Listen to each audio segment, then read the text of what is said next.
Hi, British Vogue. I'm Elizabeth Debicki, and I play Princess Diana in The Crown Season 5. And this is going to be Princess Diana's life in looks.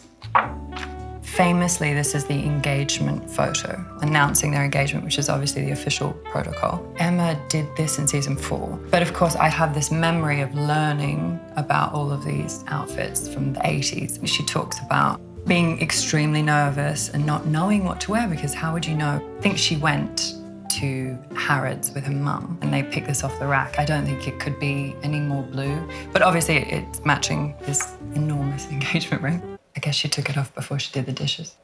If she ever did the dishes. This is the famous black sheep jumper. I just love her for that. It was brave and kind of great. It's interesting, isn't it? Because you could almost think back and think from the very beginning she was trying to tell us something, which is not hugely subtle in this jumper, but we love her for that. It's fantastic that she had that self-awareness so early on. Her first ever Vogue cover, so incredibly 80s and wonderful. It was the beginning of what became this frenzy, this desire to know this person and consume all this information about her. I guess it's presenting the princess fantasy. There's always been something about her that it just draws you in and you just want to know. I think they might be in Balmoral. I watched this video of Princess Diana and Prince Charles being quizzed and drilled by all the journalists around them. And one of the journalists shoots her this question about, are you blissfully happy? Are you cooking him breakfast?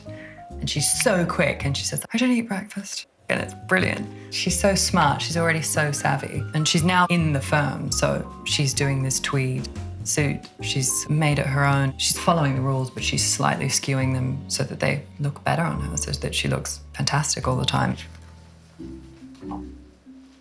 Skiing. I don't think I've ever seen anyone look as fabulous on a slope as Princess Diana. She just looked herself so much when she was skiing. I guess because she looked so fresh and beautiful. Yes, Sandhurst. This is so good.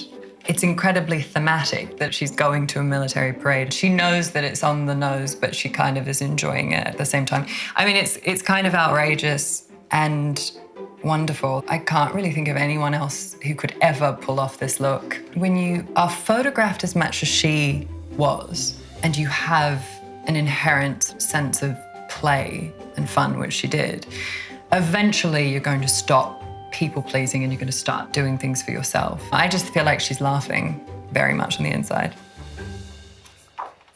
This is a photograph of Diana and Charles at Cannes Film Festival.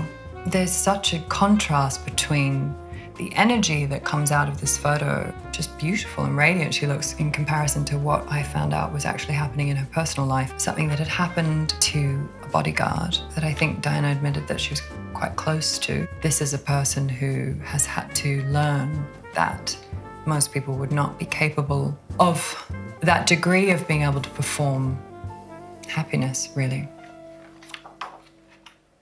This is my favorite.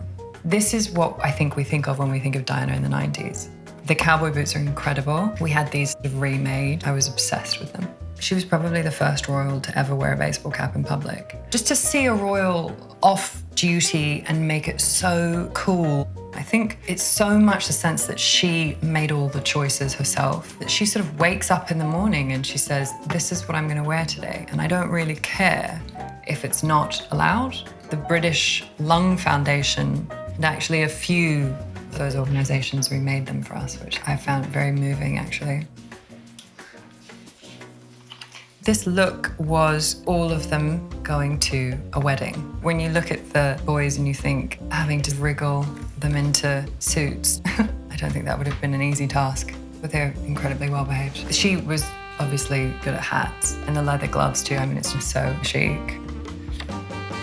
This is an incredible leopard print bathing suit and sarong. It's a tricky thing with Diana because when was she ever in a private moment? When you look at this picture of her, she's obviously a person who's accepted that that's a part of their life and they're going to show up and they're going to look beautiful. I was very grateful for this sarong. Also, the leopard print is just so iconic goodbye leopard print. This is an outfit that we have play in season 5. Obviously taken in Cairo because we have pyramids, as is sometimes happens on The Crown. We sort of love the look of something, we love the silhouette of something, and then we have to figure out how to use it for our story. It's not an outfit for the great outdoors, but it does look amazing. Double denim, the hoops, the belt. There's always going to be an element when she knows she's being photographed where there's a construction to the outfit. The thing that Sid and I were often talking about, our costume designer who is extraordinary. What does this character wear when she is just at home, when there's nobody around, maybe when she's not having a great day, maybe when things are really tough. I know what my sloppy thing that I put on when I need to cry and, eat French fries or whatever. But it was sort of like, we have to find that for her. In these moments, she gives us a silhouette really for what that is. This was her going to visit her nephew, who had just been born. The elephant cuffs, the elephant tie. By the time we sort of go into the 90s, there's a lot of color blocking, very subtle shoulder pads and very long jackets and blazers. And it takes you a while to become used to the shape. Although I was a child in the 90s and I was wearing mainly overalls. Sid and I just loved this look so much. The baseball cap, the sunglasses, the puffer, it's just so non-royal. It's not at all what you're used to seeing them in, and it allows you to access her, I guess. It's also very cool. Aha! The revenge dress. The story of this dress is that she wore it to the Serpentine Gallery. Prince Charles did an interview, and during that interview that went on the television this night, he admitted to adultery. That was a big story in terms of media land. This was what was on the front page of the newspapers the next day. When people in my life found out that I was going to play this part, this was the dress that everyone texted me about. And that's when I started to realize how symbolic this dress is to people. This is a dress that we recreated in the show. When Sid said, we're doing this dress, I've never worn that kind of halter look before, so I was a little bit like, oh God. It's worlds apart from where we start. There's so much more skin. She looks so fit and well. I think there's such a strength to her here. Aha. My favorite salmon shorts, obviously part of Diana's ensemble. I really didn't want to wear the pink salmon shorts because they're unforgiving. The shoes are incredible. They're like moon boots. And then these very, very thick socks. There's a lot of footage of her going to the gym. And there's this incredible moment where she gets out of the car and she goes like this, and then she walks backwards and she walks sideways, and then she walks into the gym. But she never turns around for the paparazzi. And I just thought she was brilliant for that. I just loved her even more. Next. This is from 1997, trip to Angola. All around her are active mines, and she's being photographed by the world's media, knowing that by doing this, this picture appears in all the newspapers all over the world the next day. It quite literally just sparks awareness, and it's an incredible exchange she gave. There's a story that she may have done it twice. She did the walk, and then someone made a joke about, oh, we didn't get it, the camera wasn't rolling or something, and she went back and did it again. This is Dior, and this is designed by Galliano. Pretty incredible suit. I love the tassel, and also you can see the hairstyle has changed.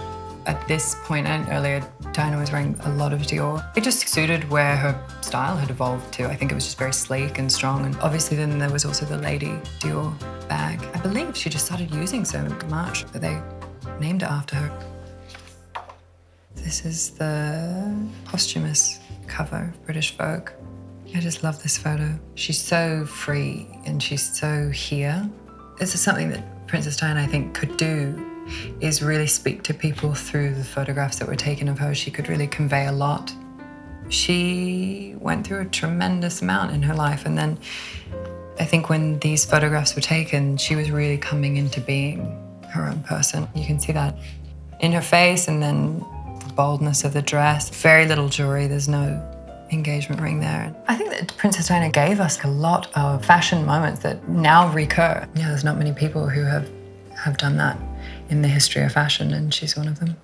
Thank you so much for watching. I'm Elizabeth Debicki, and this was Princess Diana's Life and Looks.